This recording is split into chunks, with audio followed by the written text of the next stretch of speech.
En boîte de nuit, à la maison ou sur son lieu de travail, la cocaïne est à la mode.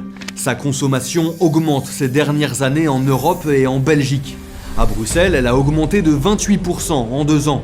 À Anvers, elle a même doublé. Mais comment expliquer cette explosion ? Pourquoi la cocaïne séduit-elle autant ? Et est-il de plus en plus facile de s'en procurer ? On y répond dans cette vidéo. Là, j'arrive au centre médical Enaden. Il regroupe des psychologues et des psychiatres qui prennent en charge des personnes victimes d'addiction, notamment à la cocaïne. Là, on va les rejoindre pour leur réunion de bilan de fin d'année. Salut. Isabelle, est-ce que tu peux nous faire le point des consommations de nos patients donc pour l'année passée? Qu'est-ce qui ressort en termes de produits consommés? On a toujours l'alcool qui est en premier au niveau des consommations. Par contre, la cocaïne continue à augmenter, un peu plus de 20%. Depuis une quinzaine d'années, ici, les patients sont plus nombreux. Et l'addiction à la cocaïne touche un public toujours plus jeune. La cocaïne est de plus en plus accessible, le prix démocratisé, c'est même avec une publicité très agressive. Nos patients reçoivent des SMS, des promotions, des consommations gratuites pour instaurer ou accrocher. La cocaïne est une drogue particulièrement addictive, dont il est extrêmement difficile de se séparer, notamment à cause des fonctions qu'elle remplit, qui ne sont pas seulement récréatives. Par exemple, être dans un travail extrêmement stressant, avec des demandes incessantes, où on n'est pas sûr de tenir le coup, la cocaïne vient soutenir au fond. Elle vient donner l'impression qu'on peut répondre mieux, et on peut pendant un certain temps, qui ne dure pas. La cocaïne répond pour l'instant à ce type de difficultés que sans doute la société produit.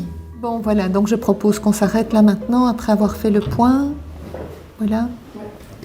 Et bien tout à l'heure, hein, pour la suite. Bon appétit. Résultat, la cocaïne se démocratise. Elle touche plus de monde et plus de jeunes qui sont attirés par un prix très accessible et une disponibilité immédiate. Ces consommateurs sont aussi attirés par les effets produits au début de la consommation de cocaïne. Plus de confiance en soi, de motivation et de productivité. Mais pour l'Observatoire européen des drogues et des toxicomanies, il y a aussi d'autres explications à la hausse de la consommation de cocaïne. Il y a une saturation du marché de la cocaïne aux États-Unis et comme en même temps il y a une augmentation de la production en Amérique latine, les groupes criminels organisés cherchent d'autres marchés et pour développer la base des consommateurs et écouler leurs produits. Donc il y a davantage de cocaïne qui arrive sur le territoire européen. Ces dernières années, la cocaïne arrive de plus en plus via les ports d'Anvers et de Rotterdam, moins par l'Espagne. Les derniers chiffres montrent aussi que là où le trafic s'intensifie, la consommation augmente. L'OEDT a analysé la présence des métabolites de la cocaïne dans les eaux usées de 104 villes européennes. Et l'augmentation des traces de consommation la plus impressionnante se trouve à Anvers, avec un doublement en 2 ans. En Belgique, on essaie tant bien que mal de lutter contre ce puissant marché de la cocaïne. C'est ce qu'on va voir maintenant. Ça passe notamment par un renforcement de la douane. Elle a hérité de 70 millions d'euros pour agrandir l'effectif des 700 douaniers actuels et investir dans du matériel plus performant. Mais ça semble loin d'être suffisant pour enrayer le trafic qui passe par chez nous. Les trafiquants sont très créatifs.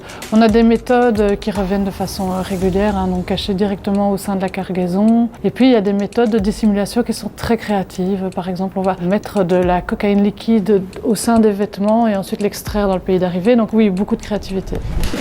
Même si les saisies de cocaïne augmentent avec près de 110 tonnes confisquées au port d'Anvers en 2022, le trafic ne faiblit pas et se réinvente.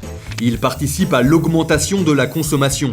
Les consommateurs, de plus en plus nombreux et de plus en plus jeunes, témoignent d'une cocaïne toujours plus accessible. On l'a vu, ils sont aussi attirés par son usage récréatif ou fonctionnel, qui semble répondre aux exigences de notre société libérale actuelle, axée sur la performance individuelle. Et tout cela, couplé à la puissance du marché de la cocaïne, explique l'augmentation inquiétante de la consommation de cette drogue, en Belgique et plus largement en Europe.